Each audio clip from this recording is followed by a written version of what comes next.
Bismillahirrahmanirrahim. Assalamualaikum warahmatullahi wabarakatuh. Saya Sarah Amelia Putri dari kelas A2 Ilmu Komunikasi NIM 2002111033 Universitas Muhammadiyah Cirebon. Di sini saya akan menjelaskan 3 kasus HAM di Indonesia selama pemerintahan Presiden Joko Widodo. Yang pertama, ada penembakan mahasiswa Universitas Halu Oleo atau UHO di Kendari. Yang kedua, pelanggaran HAM di Jombang, yaitu kasus ibu melahirkan tanpa bantuan medis. Dan yang ketiga, ada desakan pengusutan tindakan kekerasan anggota Polres Manggarai Barat, Nusa Tenggara Timur. Yang pertama, ada kasus penembakan mahasiswa Universitas Halu Oleo atau UHO di Kendari. Aksi unjuk rasa ribuan mahasiswa dari sejumlah perguruan tinggi di kota Kendari pada 26 September 2019 menyebabkan 2 mahasiswa meninggal dunia, yaitu Randi 21 tahun, mahasiswa Fakultas Perikanan dan Kelautan Universitas Halu Oleo, dinyatakan meninggal dunia akibat luka tembak di dada sebelah kanan. Dan yang kedua ada Muhammad Yusuf Kardawi, 19 tahun, juga tewas akibat ditembak di depan gedung Dinas Tenaga Kerja dan Transmigrasi Sulawesi Tenggara. Diduga penembakan pertama terjadi terhadap Yusuf di pintu samping Disnakertrans, disusul dengan penembakan Randi. Randi sebelum meninggal menggelar aksi unjuk rasa bersama ribuan mahasiswa lain di depan gedung DPRD Sulawesi Tenggara. Namun, aksi tersebut berakhir ricuh karena terjadi desakan dari berbagai organisasi kemahasiswaan. Mahasiswa mendesak masuk gedung DPRD, tetapi polisi langsung menutup pagar tersebut. Bentrokan pun pecah. Pagar kawat berduri yang dibentangkan polisi dipindahkan ke pinggir jalan. Beberapa mahasiswa lalu mulai menyerang kantor DPRD dengan batu. Suara lemparan batu diikuti dengan suara kaca yang pecah. Polisi langsung membalas dengan semprotan water cannon dari dalam gedung. Konsentrasi massa pun terpecah. Tembakan gas air mata membuat pendemo berlarian. Yang kedua, ada pelanggaran HAM di Jombang, yaitu kasus ibu melahirkan tanpa bantuan medis. Berawal saat ibu ini datang ke rumah sakit untuk melahirkan anak keduanya pada Selasa 4 Agustus 2020 sekitar pukul 1.30 dini hari. Saat tiba di IGD rumah sakit swasta tersebut, pihak rumah sakit terlebih dahulu melakukan rapid test terhadapnya karena dalam kondisi COVID-19. Dan hasilnya pun ternyata reaktif, jadi harus dipindahkan ke ruang khusus isolasi.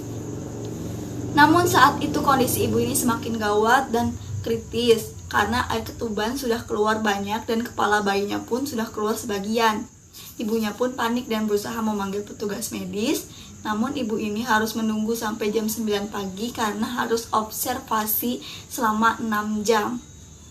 Akhirnya si ibu melahirkan anaknya tanpa bantuan nakes jam 4.30 dini hari dan anaknya tidak ada suara menangis sama sekali. Ibu ini sudah curiga. Kemudian nakes baru menangani saat bayinya lahir. Sekitar jam 5 pagi baru pihak nakes memberitahu bahwa anaknya sudah meninggal dunia.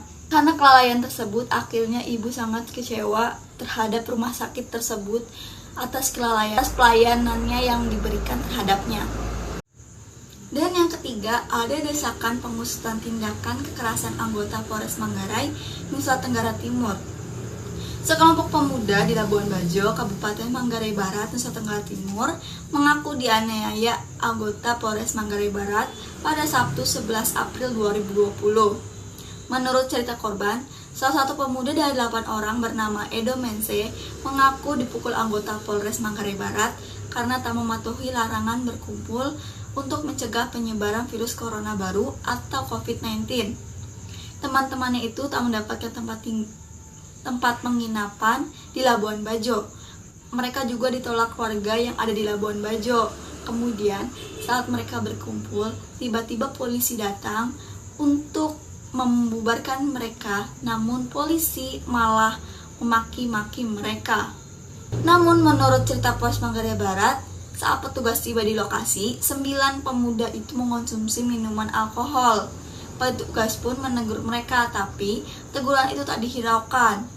Kemudian petugas terpaksa membawa 9 pemuda itu ke Polres Mabar. Dari hasil pemeriksaan 9 pemuda itu, mereka mengaku mengonsumsi minuman beralkohol jenis Shopee di warung pendopo. Akhirnya polisi memutuskan untuk membawa mereka ke tempat karantina terlebih dahulu sebelum mereka kembali ke keluarga yang disediakan pemerintah daerah. Dari 3 kasus tersebut, tanggapan saya yaitu yang pertama, sebagai nakes atau petugas medis itu tidak boleh melalaikan pasien manapun, nggak boleh pasien tuh nggak boleh menunggu sampai berjam-jam, apalagi ini ibu yang pengen melahirkan, yang sampai akhirnya ada nyawa yang nyawa tidak tertolong. Seharusnya pegawai medis itu atau suster atau dokter itu harus menjadi garda terdepan bagi pasien-pasiennya. Kemudian tidak boleh asal menembak, apalagi ini dalam demo berakibat 2 orang mahasiswa meninggal dunia. Terus yang terakhir, jangan berkumpul saat COVID-19, apalagi kita meminum alkohol berakibat fatal. Sekian dari saya, kurang lebihnya mohon maaf. Wassalamualaikum warahmatullahi wabarakatuh.